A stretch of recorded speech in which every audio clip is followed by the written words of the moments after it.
Greetings, loved ones. Today we're going to talk about trauma and teenagers. The way you help your teenager to handle a distressing or frightening event will influence their behavior in future crises.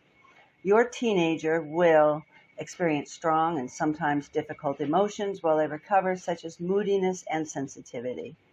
So you want to seek professional help if your teenager is persistently depressed or anxious, or if they seem to be struggling to cope in any way.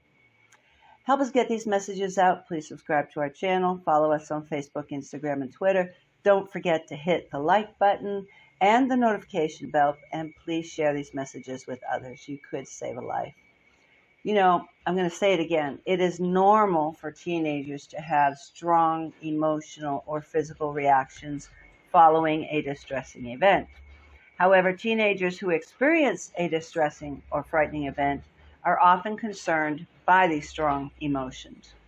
Despite the fact that on most occasions these reactions subside as part of the body's natural healing and recovery process, it is important for parents or caretakers to understand the ways in which a teenager manages stress and trauma. And the ways you help them to handle stress or a distressing event will influence their behavior in future crises. So let's talk about experiencing a traumatic event. A traumatic experience is any event in life that causes a threat to our safety and potentially places our own life and the lives of others at risk. As a result, the person experiences high levels of emotional, psychological, and physical distress that temporarily disrupts their ability to function normally in day-to-day life. Examples of potentially traumatic experiences include natural disasters such as a bushfire or flood, experiencing violence in the community, having a serious car accident, sudden illness or death in the family, or even being assaulted. Teenagers can also be deeply upset by local, national, or international tragedies or trauma that affects their friends. And your teenager is going to handle trauma differently than your younger children and differently than adults. A younger child depends directly on the family, whereas many teenagers, they look to their peer group for support.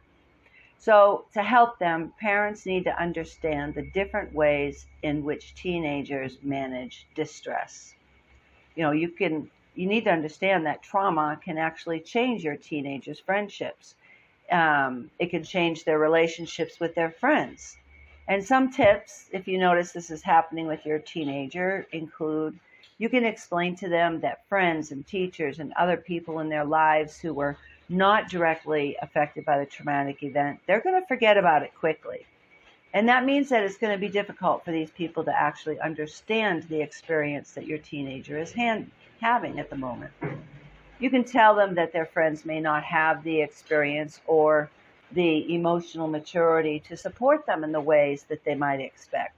And sometimes that comes as a surprise. You can explain to them that friends may drop contact because they don't know what to say. Not because they don't care, they just don't know what to say. Your teenager may withdraw from their friends if they feel misunderstood. So don't push this. Suggest to them that their experience has matured them and that it is normal to find activities with friends a little empty or meaningless for a time. You can also try to encourage your teenager to make time for fun and to continue to hang out with friends just for the pleasure of it.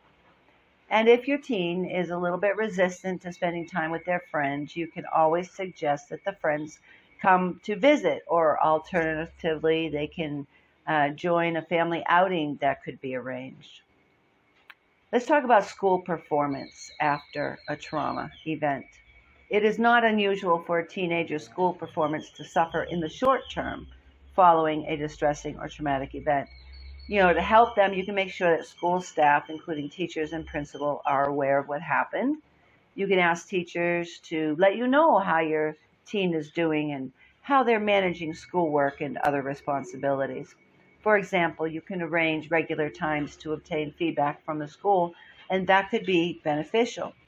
So keep an eye on their progress outside the home. Doing that will give you warning of problems that need attention. And make sure you tell your teen about your conversations with teachers and your reasons for doing so. To go behind their back is to invade their privacy. And remember, the most important thing here is to keep the lines of communication open, as this will create an atmosphere of positive support.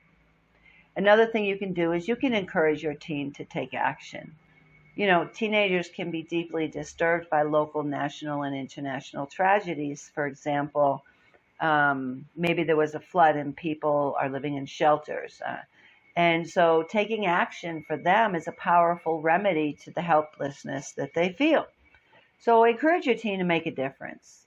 And depending on the circumstance, the ways in which your teenager could help would be helping to raise funds for relief agencies, or sending sympathy messages to affected people, donating blood, getting involved in certain recovery-related activities. They could volunteer at school or university to participate in certain projects, and they can go to special events that are happening that are there to help or support those who've suffered the trauma. Here's some practical suggestions to support your teenager. There's a number of strategies that can be put in place to help a teen resolve these traumatic reactions. And here's some common examples. Maintain your regular household routine whenever possible. Try to make sure your teenager eats well and gets enough sleep and keeps up regular exercise. Help them to deal with stress in healthy and positive ways. For example, exercise, relaxation exercises, and meditation are helpful. Make time for fun activities in the family. That was a tongue twister there. Show them that you really care for them and that you are genuinely interested in and enjoy being with them. The other thing you can do is you can negotiate changes in roles and responsibility during their recovery. So be flexible. Don't try to stick rigidly to the way things were before the event. So let's talk about when you need to seek professional help for a teenager after a trauma. Traumatic stress can cause very strong reactions in some teenagers and may become chronic and ongoing. These are the signs that if you see these things, you need to seek professional help for your child. Your teen's behavior is dangerous or reckless or harmful, or they seem persistently depressed or anxious. They start abusing substances such as cigarettes or alcohol, or their use increases dramatically. Another alarming flag, is that they won't communicate about where they're going, what they're doing, or how they're feeling. They're just not communicating at all. And they don't seem to be showing any signs of recovery. Another sign you need to seek professional help is your teen's behavior does not make sense to you and seems completely out of character for them. And if you're worried about them for any reason at all, seek professional help. Micah 6:8 says, "He has showed you, O man, what is good, and what does the Lord require of you, but to do justice, love mercy, and walk humbly with your God." You are called. We are all called to be champions for justice. And if you're suffering some sort of violence, I want you to know that there is a way out. I want you to know it's not your fault. Abuse is not love. You are not alone. And if you're suffering violence, reach out to someone today.